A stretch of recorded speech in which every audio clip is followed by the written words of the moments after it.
Materi kali ini kita akan mempelajari mengenai dasar simbol pengelasan pada pemipaan. Selamat mengikuti, salam quality! Pernah nggak sih Anda ngelihat sebuah gambar teknis terus mikir, ini kan cuma coret-coretan garis biasa. Nah, di pembahasan kita kali ini, kita bakal mengubah sudut pandang itu. Kita akan membedah standar simbol pengelasan yang kelihatannya kaku banget, jadi semacam pelajaran bahasa dengan risiko tinggi. Karena kenyataannya, garis-garis yang Anda lihat itu bukanlah sekedar panduan visual. Itu adalah instruksi presisi yang sangat-sangat krusial. Coba bayangin sebentar, apa sih ruginya kalau satu garis kecil aja salah diartikan di bengkel fabrikasi? Jawabannya, kerugian yang luar biasa besar. Ini bukan sekedar typo atau salah ejak loh. Kesalahan sekecil ini bisa langsung diterjemahkan menjadi kegagalan struktural, material logam yang terbuang percuma, dan biaya perbaikan yang bisa mencapai ribuan dolar. Masalahnya, misinterpretasi simbol las itu jarang banget kelihatan dramatis di awal. Biasanya ini tuh kesalahan halus, yang pelan-pelan menumbuk seiring waktu, dan tahu-tahu, efisiensi produksi Anda udah hancur berantakan. Nah, coba deh perhatikan kerumitan cetak biru dunia nyata yang ada di depan kita ini. Asli, bikin pusing kan? Tapi justru disinilah akar masalahnya. Banyak banget profesional di lapangan yang merasa, saya udah hafal di luar kepala kok simbol-simbol ini. Padahal, mereka cuma mengandalkan kebiasaan atau memori belaka, bukan standar interpretasi yang ketat. Kalau asumsi-asumsi ini diterapkan pada gambar yang super kompleks kayak gini, kesalahan-kesalahan kecil itu bakal ngumpul jadi satu masalah perakitan dan inspeksi yang raksasa. Oke, biar nggak makin bingung, mari kita mulai dari dasar. Kita akan bedah anatomi dari simbol pengelasan ini. Gini, memahami anatomi simbol itu persis kayak kita lagi belajar tata bahasa dari sebuah bahasa asing. Kalau kita nggak paham struktur kalimatnya, ya kita nggak bakal nangkap maknanya. Semuanya dimulai dari sini, garis referensi. Garis horizontal ini ibarat subjek dari kalimat kita. Ini adalah elemen sentralnya, semacam tulang punggung tempat semua persyaratan teknis, angka, dan bentuk lainnya akan digantungkan. Kasarnya nih, tanpa garis ini, simbol pengelasan itu nggak ada artinya sama sekali. Terus dari garis referensi tadi, muncul yang namanya garis panah. Anda bisa ngebayangin garis panah ini sebagai jari telunjuk yang benar-benar membumikan konsep abstrak dari atas kertas ke dunia nyata, tepat ke logam yang mau disambung. Garis panah ini yang secara spesifik ngarahin mata kita, dan tentu saja mata sang tukang las, langsung ke area eksekusi. Nah, di ujung yang berlawanan dengan si panah, kita punya ekor. Satu hal penting yang perlu diingat, ekor ini adalah tempat nongkrongnya info-info dan konteks tambahan. Bisa berupa referensi ke dokumen spesifikasi, metode proses, atau acuan lainnya. Tapi menariknya, kalau memang tukang lasnya nggak butuh instruksi ekstra, si ekor ini sah-sah aja kok dihilangkan dari gambar. Daripada kita pusing dibikin mabuk sama bagan-bagan raksasa dari standar ISO atau AWS, mending kita saring aja kata kerja inti dari bahasa ini. Simpelnya gini, segitiga siku-siku itu untuk las sudut atau fillet, huruf V untuk alur V, persegi panjang untuk las sumbat, dan dua garis vertikal sejajar itu buat sambungan tumpul persegi. Bentuk-bentuk geometris sederhana inilah yang ngasih tahu persis apa yang harus dilakukan pada sambungan tersebut.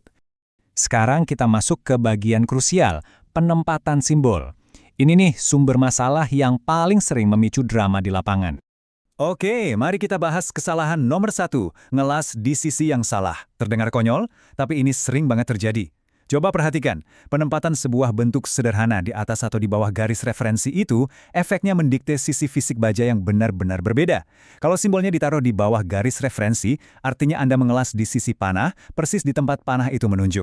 Tapi kalau simbolnya ada di atas garis referensi, Anda harus mengelas di sisi lain, alias kebalikan dari sisi yang ditunjuk panah. Ketukar baca atas bawah ini, wah selamat, Anda baru aja merusak komponen yang lagi dikerjain. Dan seolah itu belum cukup bikin pusing, kita juga harus sadar kalau dunia ini punya dua standar utama. Ada sistem A yang biasanya dipakai ISO. Sistem ini pakai garis referensi ganda. Satu garisnya utuh, satunya lagi putus-putus buat menegaskan mana sisi panah dan mana sisi sebaliknya. Di sisi lain, kita punya sistem B yang dominan di wilayah Pasifik. Sistem B ini cuma pakai satu garis referensi tunggal. Coba bayangin kalau Anda mencampur adukan kedua sistem ini tanpa ngecek catatan gambar. Ya udah pasti bakal terjadi kebingungan massal di bengkel. Lanjut, kita akan ngebahas soal angka-angka dan gimana menghindari kesalahan ukur yang fatal. Kalau kita lebih ngandelin feeling dan kebiasaan ketimbang standar baku, wah inspeksi dijamin gagal. Terutama kalau ketemu las intermittent alias las putus-putus. Kuncinya cuma satu, selalu baca instruksinya berurutan dari kiri ke kanan. Pertama di paling kiri itu ukuran ketebalan las. Terus kita geser ke kanan lewatin simbol, nah itu panjang dari setiap segmen lasnya.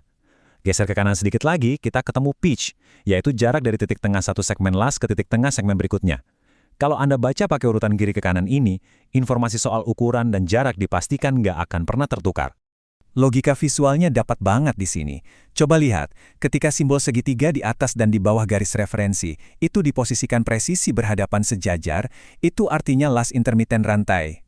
Tapi, kok ada yang kelihatan miring atau nggak sejajar ya posisinya? Tunggu dulu, itu bukan tukang gambarnya yang salah naruh simbol loh. Itu adalah instruksi yang sengaja dibikin bergeser atau zigzag. Teknik las langsling ini punya tujuan khusus yang sangat penting, yaitu meminimalisir distorsi pada plat besi akibat panas pengelasan. Oke, kerangkanya udah kita kuasain. Sekarang mari kita lihat kata sifat dari bahasa las ini, yaitu simbol-simbol tambahan.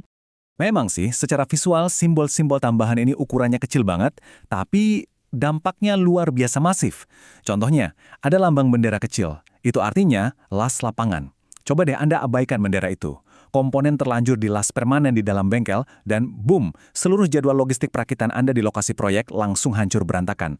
Terus ada simbol lingkaran kecil, yang artinya las itu harus mengelilingi seluruh sambungan. Ada juga melt-through buat penetrasi 100%. Ada persegi panjang untuk pelapis plat basar, sampai simbol melengkung yang ngatur kontur finishing akhirnya. Harus rata, cembung, atau cekung. Kelewat satu aja dari detail-detail kecil ini, seluruh perakitan bisa auto gagal. Dan akhirnya, ini membawa kita ke poin paling penting dari seluruh ulasan hari ini, konteks. Gini, bisa ngebaca simbol itu benar-benar cuma setengah dari pertempuran. Seperti yang dibilang oleh sumber kita, kesalahan paling mendasar adalah memperlakukan simbol pengelasan sebagai instruksi yang berdiri sendiri. Nggak bisa gitu. Simbol pengelasan itu ibarat potongan puzzle. Dia harus selalu dikawinkan dengan catatan umum dicetak biru, toleransi dimensi, sampai spesifikasi materialnya. Begitu Anda mencoba mengisolasi simbol itu dari konteks keseluruhannya, Anda bakal mulai main tebak-tebakan dan bikin asumsi. Dan asal Anda tahu, di dunia fabrikasi presisi, asumsi adalah musuh terbesar dari kualitas. Jadi, sebagai penutup, saya mau meninggalkan Anda dengan satu pertanyaan penting. Pas Anda lagi di lapangan, ngebuka gulungan cetak biru yang ruwet itu, apakah asumsi Anda yang ngisi celah-celah informasi yang kosong, atau Anda benar-benar sedang menerjemahkan instruksinya secara utuh tanpa celah?